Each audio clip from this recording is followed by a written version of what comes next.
Parce qu'une chose est de prier, une chose est de souhaiter, mais l'autre chose est de connaître les principes. L'autre chose est de comprendre les principes. L'autre chose est d'avancer dans les principes. Le premier principe que Dieu nous donne dans la Bible, c'est ce qu'on appelle avoir une vision claire.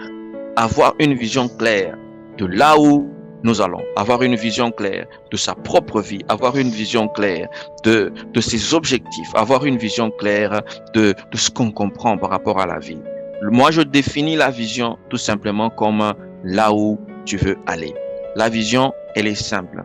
La vision, c'est ce que tu as de plus important. C'est où est-ce que tu aimerais terminer ta vie? Où est-ce que tu aimerais finir ta vie? À quel niveau est-ce que tu aimerais amener ta vie? De quelle manière aimerais-tu finir ta vie? Dans quelle position? Dans quelle posture? Dans quel domaine? Si tu peux voir ça, c'est ce qu'on appelle la vision. Dieu ne peut pas t'amener là où ta vision n'est jamais arrivée. God will never bring you where your vision has never been before. Voilà pourquoi même Dieu, quand il a pris, avant de donner Jéricho, il fallait envoyer des espions pour aller voir Jéricho, afin que Dieu leur donne ça. Pourquoi est-ce qu'on avait envoyé des gens pour aller espionner, pour voir, parcourir la ville? C'est la puissance de la vision. You cannot receive what you have never seen before. Voilà pourquoi la vision est importante.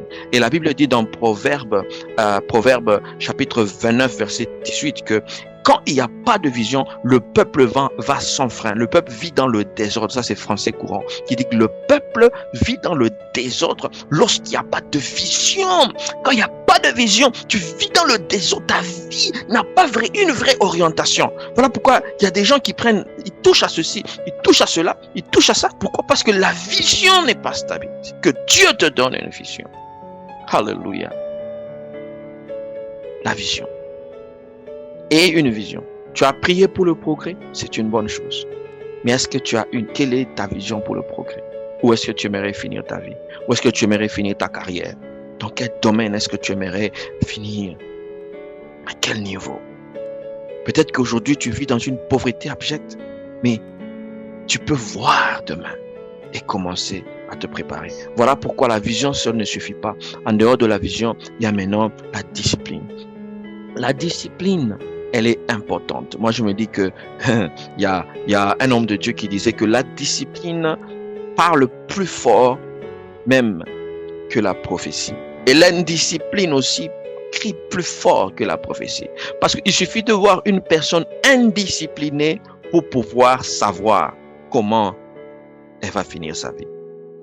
Une personne qui est indisciplinée dans la boisson, qui boit à tout moment, indisciplinée dans le tabac, indisciplinée qui ne contrôle pas sa manière de manger, sa manière de vivre, on n'a pas besoin de prophétiser. On sait comment la personne va finir sa vie. Alléluia. Que Dieu nous donne des personnes qui sont disciplinées. Que Dieu nous donne personnes qui sont disciplinées. Alors, dans la discipline, il y a deux choses. La discipline, il y a d'abord les choses que tu dois nécessairement faire et des choses que tu ne dois jamais faire. C'est ça la discipline. Dans la discipline, il y a un ensemble de choses que tu sais qu'il faut que je fasse nécessairement. Par exemple, prier chaque jour, prier chaque matin, lire la lecture de la Bible et avancer. Par exemple, faire du sport, manger, ça fait partie de la discipline. Quand tu observes cette discipline, ce sont des choses que tu dois nécessairement faire. Mais il y a des choses que tu ne dois jamais faire. Ça aussi, ça fait partie de la discipline. Alléluia. Là où tu veux aller dans le progrès, quelles sont les choses que tu dois nécessairement faire et quelles sont les choses que tu ne dois jamais faire? Si tu arrives à découvrir cela, c'est ce qu'on appelle la discipline. Alléluia. Parakatos. Une personne qui passe son temps à dormir, se compromettre, ne respecter aucun principe, qui ne prie pas, qui ne médite pas la parole, elle va aller, tu vas aller où? Tu vas arriver où? Tu veux aller où? C'est clair, ta destination est claire. Même si on peut te donner des prophéties, toutes les prophéties du monde, mais on sait là où tu vas arriver. Ça va te servir nulle part. Dans la Bible nous donne l'exemple des parents de Samson, la mère de Samson, avant d'obtenir l'enfant même de Samson. La Bible dit, Dieu a parlé à sa maman. Un ange lui est apparu. Il dit, tu vas porter un enfant.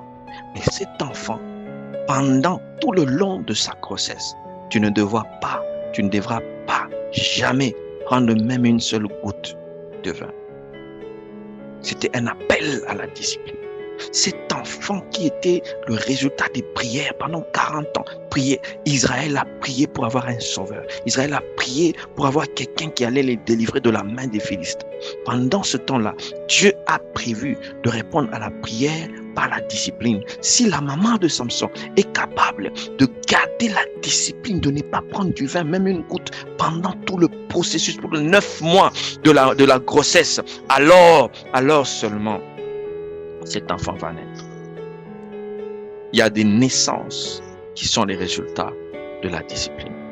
Il y a des projets qui sont des naissances de la discipline. Il y a des appels, des vocations qui sont des résultats de la discipline. Et Dieu ne peut pas faire naître quelque chose juste pour rien.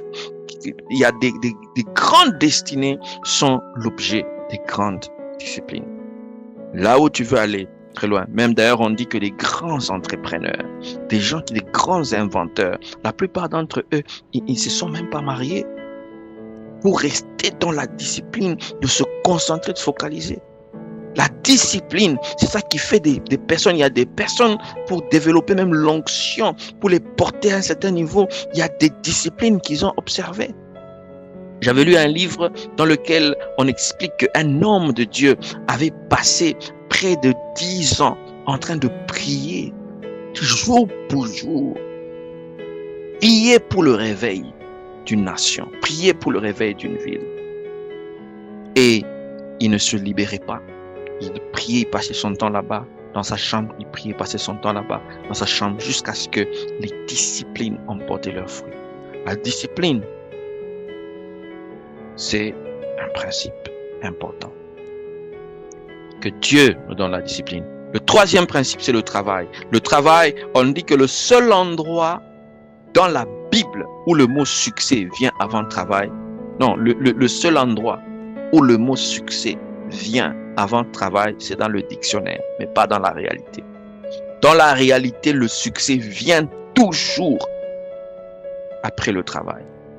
Il faut arrêter. Voilà pourquoi il faut qu'on arrête avec les chansons de motivation et se mettre au travail. Il faut qu'on arrête avec des croyances populaires et se mettre au travail. Il faut qu'on arrête avec les slogans et se mettre au travail. Il faut qu'on arrête avec les déclarations et se mettre au travail. La Bible dit même, la Bible va plus loin. Lorsque la Bible parle du travail, si nous lisons 2 Thessaloniciens 3 chapitre 10, si quelqu'un ne veut pas travailler, qu'il ne mange pas non plus. Ça veut dire qu'il n'y a pas de récolte, il n'y a pas de succès pour une personne qui ne connaît pas la valeur du travail. Les meilleurs résultats sont les fruits du travail. Il y a des gens, souvent, dans des pays, il y a des cultures, dans des endroits où les gens pensent que même sans travailler, tu vas t'en sortir. Il y a des gens qui accordent beaucoup trop d'importance aux fétiches, par exemple. Les gens accordent beaucoup trop d'importance aux féticheurs, à l'occultisme, parce qu'ils pensent que il n'y a pas le travail. Le travail, c'est un prérequis. Si vous n'êtes pas un travailleur, même les fétiches ne peuvent pas fonctionner avec vous. Sinon, l'Afrique serait le continent où il y a des milliardaires. Combien de milliardaires nous avons en Afrique? Combien est-ce que nous en avons? Si c'était les fétiches, l'Afrique serait le continent des milliardaires. Mais non. Si c'était la sorcellerie, l'Afrique serait le continent. Mais regarde, c'est là où il y a plus de pauvreté. Parce que les gens ne veulent pas travailler. Le travail, c'est un principe. On ne peut pas échapper au principe. Il y a des gens qui sont même dans le ministère qui ne veulent pas travailler. Il y a des gens qui sont allés se réfugier dans le ministère pour fuir au travail. Frère, cela va te rattraper. Si tu n'es pas un bosseur, rien ne va fonctionner. Même l'onction du Saint-Esprit parfois ne peut pas accomplir certaines choses dans la vie d'un individu qui est paresseux.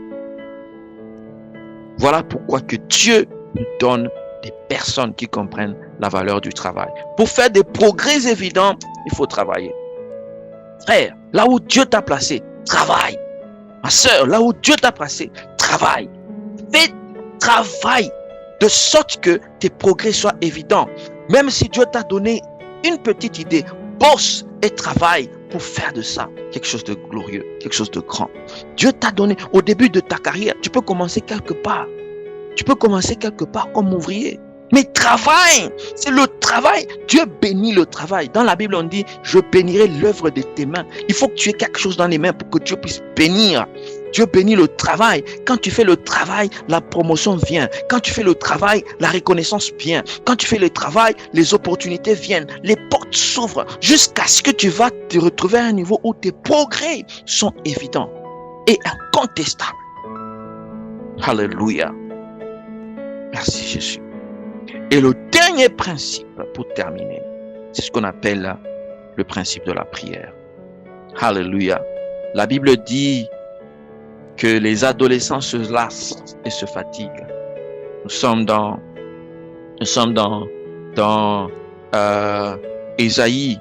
Nous sommes dans Ésaïe chapitre 40, verset 31. Ceux qui se confient en l'Éternel renouvellent leur force. Ils prennent le vol comme les aigles. Ils courent, ne se lassent point. Ils marchent et ne se fatiguent point. Ça, c'est le principe de la prière. Ça veut dire que quand tu t'attaches à Dieu, ceux qui s'attachent à Dieu, ça veut dire que ceux qui se confient à l'Éternel. La prière peut te donner ce que ton intelligence ne peut pas te donner. La prière peut ouvrir pour toi les portes que les connaissances ne peuvent jamais ouvrir. La prière peut t'amener là où ton père n'a jamais été. J'ai vu des gens qui étaient premiers à l'école, qui étaient intelligents. Je les ai vus déambuler dans la vie. J'ai vu des personnes qui avaient de l'influence hier, qui n'ont plus rien. J'ai vu des personnes qui pensaient que les relations ou bien les recommandations, c'est ça qui pouvait faire quelque chose. Mais je me suis rendu compte que non, la course n'est pas au plus fort. La course n'est pas au plus agile, mais tout dépend de Dieu qui fait grâce. Tout dépend des circonstances parce que Dieu est le maître des temps et des circonstances. Voilà pourquoi nous nous confions en Dieu. Quand tu te confies en Dieu par la prière, il y a des changements qui s'opèrent. Par la prière, il y a trois choses que nous lisons dans ce verset ici, dans Ésaïe 40, verset 31. Il y a trois choses. La première des choses, c'est que ceux qui marchent ne se fatiguent point. C'est-à-dire que tout le monde peut marcher, mais quand tu te confies en Dieu, tu vas marcher sans te fatiguer. Là où les gens tombent, tu vas marcher. Alléluia.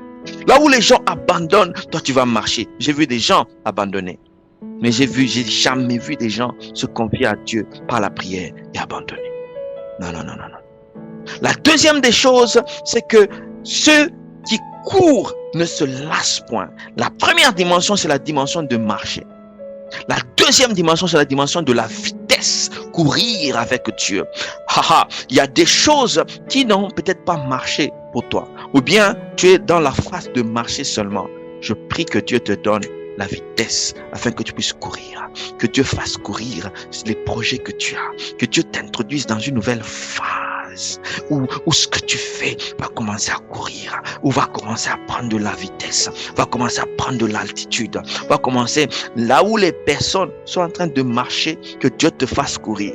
Là où des personnes font des petits progrès, que Dieu t'introduise dans la dimension des grands progrès, que Dieu te fasse courir dans ton domaine de business, dans ta vie spirituelle, que Dieu te fasse courir dans l'onction, dans la connaissance spirituelle, dans le nom de Jésus. La troisième des choses, lorsqu'on s'attache à Dieu par la prière, nous prenons de l'envol. L'envol comme l'aigle. Alléluia. J'aime beaucoup l'envol parce que ce n'est plus dans le domaine terrestre.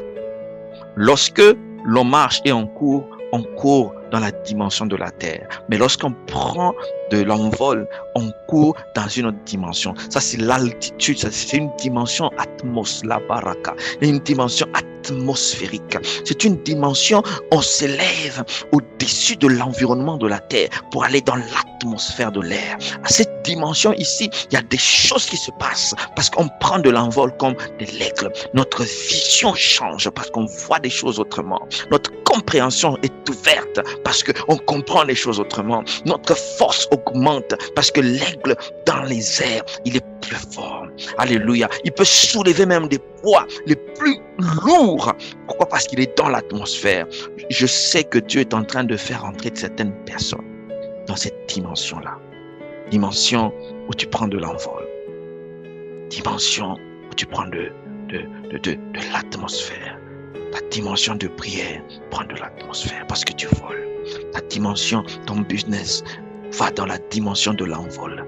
Ah, alléluia, ta vie spirituelle va dans la dimension de l'envol. Ton travail, tes finances vont dans la dimension de l'envol. Laisse que Dieu, par les progrès évidents, t'amène vers cette dimension. Alors, lorsque nous mettons ensemble les principes ici, la vision, la discipline, le travail et la prière, nous les combinons, on va absolument faire des progrès évidents.